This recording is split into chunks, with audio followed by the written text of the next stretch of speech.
আমার অঙ্গে অঙ্গে কি বাজায় বাজায় বাঁশি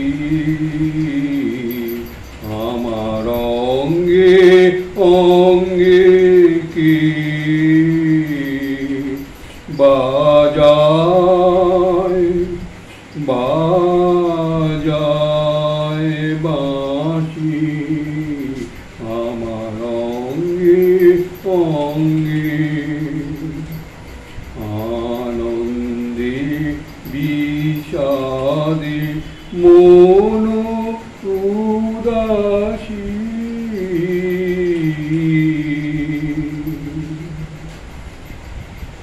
আমার অঙ্গে অঙ্গে বাজায় পুষ্প বিকাশের সুরে দেহ মন উঠে পুরে পুষ্প বিকাশের সুরে দেহ মন উঠে পুরে কি বাধুরী সুগন্ধ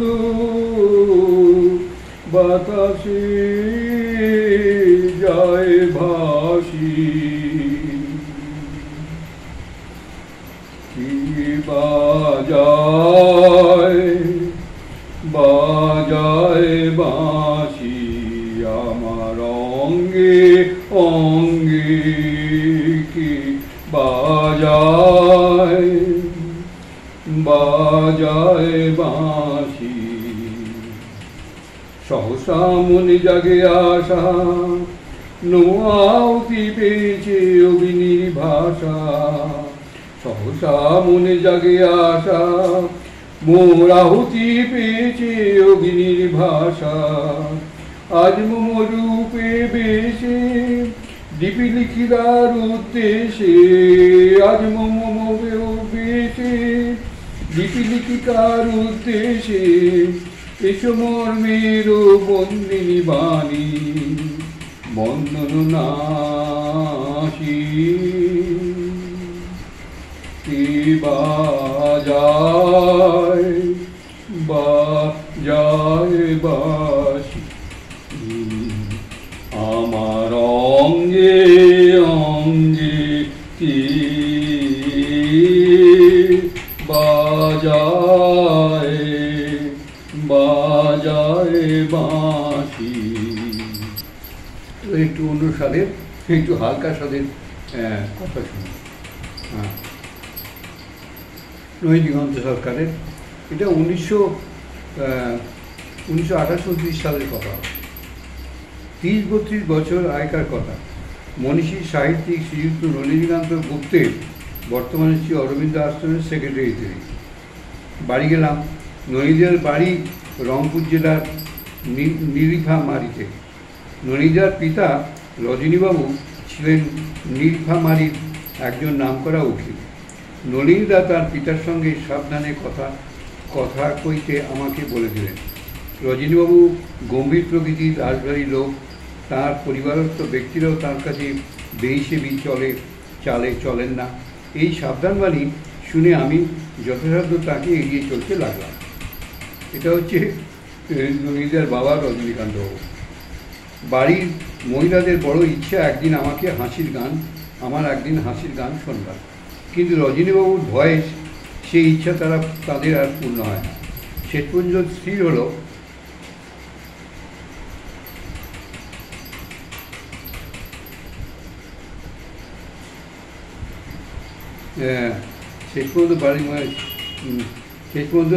রজনীবাবু যখন কোর্টে থাকবেন সেই সময় গানের আসর বলতে। রজনীবাবু পশারি উকিল, মামলাও থাকে অনেক। বাড়ি ফিরতে বিকেল প্রায় উত্তীর্ণ হয়ে যায়। এইরূপে সময়ের একটা হিসেব করে একদিন বিকেল 3টের সময় বাড়ির অন্দরমহলে আমার গানের আসর বসল। 4:30 নাগাদ, অর্থাৎ রজনীবাবু ফেরার আগেই আমরা গানের আসর ভেঙে দেবো, এটাও ঠিক রইল। আমি গানের পর গান গেয়ে চলেছি। বেশ জমজমাট আসর। সত্যিবিন্দের হাসির হতরাও চলছে।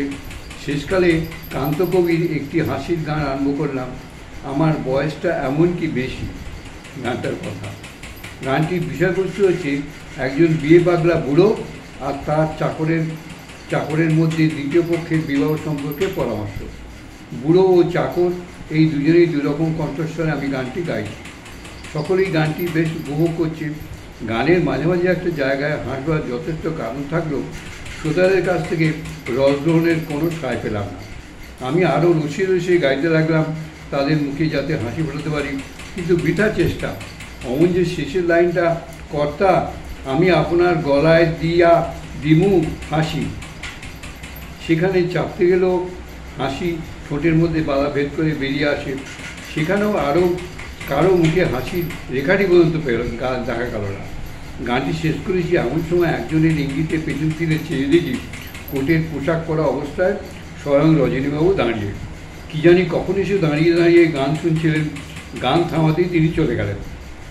সকলেরই সন্ত্রস্ত অবস্থা, কার বলাতে কী আছে কে জানে। আমাকে হয়তো সেই দিনই বিদায় নিতে হবে। যে গানটি তিনি শুনেছেন সে গান আর সেখানের থেকেইও অন্দরমহলে গাওয়া চলে না। গানটির একটি অন্তরাতে আছে বিয়ে পাগলা বুড়োর এই উক্তি, আমার চামড়া গেছে ঝুলে, চোখ গেছে কোটরে, কোমর গেছে বেঁকে, বেড়াই লাঠি ধরে, তা শৃঙ্গার তিলক কিছু নেব তৈরি করে, ইত্যাদি। এই শৃঙ্গার তিলক শুনে রজনীবাবু যে কী মনে করেছেন তা ভাবতেই আমি শিহরিত হয়ে উঠছি। কিন্তু যতটা আতঙ্কিত হয়ে উঠলাম, কার্যত তার কোনো প্রতিক্রিয়া দেখা গেল না। বুঝলাম যাই হোক করে থাকি না কেন, হাজার হোক নিমন্ত্রিত অতিথি আমি। অন্তরে বিরূপ হলেও আমার প্রতি রূঢ় ব্যবহার করতে পারেন না তিনি, এও মনে হলো। অন্তঃপুরে মহিলাদের আসরে এই শৃঙ্গার তিলকের গান গাওয়ার শাস্তি বোধহয় নরেন্দ্রাকে ভুগতে হবে। ভাবনায় চিন্তায় সেদিনটা কেটে গেল। পূর্বনির্দিষ্ট প্রোগ্রাম অনুসারে পরদিন সন্ধ্যায় আমার গানের ব্যবস্থা করা হয়েছে বহির্বাটিতে। স্থানীয় ভদ্রলোকেরা নিমন্ত্রিত হয়ে এসেছেন গান শুনতে। মহিলারা আছেন অন্তরালে। রজনীবাবু কয়েকজন অন্তরঙ্গ বন্ধু নিয়ে বসেছেন একেবারে আমার সম্মুখে। রজনীবাবু মানে এর বাবা, বুঝতে পারছেন, যে উকিল, সিরিয়াস লোক। এদিনে আমি হাসির গান গাইব না বলেই মনে মনে সংকল্প করেছি যে আর ভুল আর করবো না। ভক্তিরসাত্মক গান গেয়ে চলেছি একের পর এক। একটি গান শেষ করে আরেকটি আরম্ভ করার উদ্যোগ করছি। এহেন সময় রজনীবাবু হঠাৎ আমাকে উদ্দেশ্য করে বলে উঠলেন, ওই বাপু, সেই মদনানন্দ মোদকের গানটি একবার গাও তো। যে গান শুনে ওরা ভয় পেয়েছিল যে কিছু একটা শাস্তি বাস্তি পেতে হবে বা গলা ধাক্কা খেতে হবে রজনীবাবুর কাছে। রজনীবাবু সেই গানটাই রিকোয়েস্ট করছে, ওই বাপু, সেই মদনানন্দ মোদকের গানটি একবার গাও তো। কাল বিকেলে যেটি গিয়েছিলে, বুঝলাম ভদ্রলোক শৃঙ্গার তিলক কথাটা ভুলে গিয়ে সেই জায়গায় মদনানন্দ মোদক বসিয়ে দিয়েছেন। কিন্তু এ হলো কি, এই গানের ফরমায়েশ করলেন রজনীবাবু নিজে। সকলের মুখেই তখন বিস্ময় চিহ্ন। রস যে ফলগুদারার মতো কোথায় কীভাবে লুকিয়ে থাকে তা কে যাবে। দেখুন, একটু হাসতে ইচ্ছে করে। আমরা সংসারের লোক, সাধারণ মানুষ, আমরা কি আর মহাপুরুষ সাধু লোক যে সবসময় সব সাধুদের কথা শুনবো, সিরিয়াস কথা শুনবো, জীবন ঘটনার কথা শুনবো? আমরা অত উঁচু অবস্থায় সবসময় থাকতে পারি না। আমরা সংসারী লোক, আমরা একটু হাসি ঠাট্টা ভালোবাসি। আর এই হাসি ঠাট্টা শুধু এটা কোনো অন্যায় নয়, বুঝতে পারছেন? অন্যায় নয় কেন বলছেন? স্বামীজি, ঠাকুর, আমি অনেক মহাপুরুষের সঙ্গে বই পড়েছি, তাদের জীবনী পড়েছি। আমি এক মহারাজের সঙ্গে এও করেছি, সঙ্গ করেছি। হিমালয় গিরিগত ছিলেন ব্রহ্মকপুর, ঈশ্বর দ্রষ্টা করি, মহারাজের 8 বছর সঙ্গ করেছি। তারপরে তার চেয়েও বড় একজন, মানে যার ইচ্ছে ব্রহ্মপুরুষ তৈরি হয় এমন মানুষেরও আমি সঙ্গ করেছি। তো সবাই হাসি ঠাট্টা ইয়াকি তাদের করতে শুনেছি, হালকা হাসি ঠাট্টা, মানে আমরা যেগুলো ভাবতেই পারি না যে তারা করতে পারে, সেসব হাসি ঠাট্টা তাদের মধ্যে শুনেছি। সেই জন্য এগুলো খারাপ নয়, খারাপ সবই ভগবানের খেলা।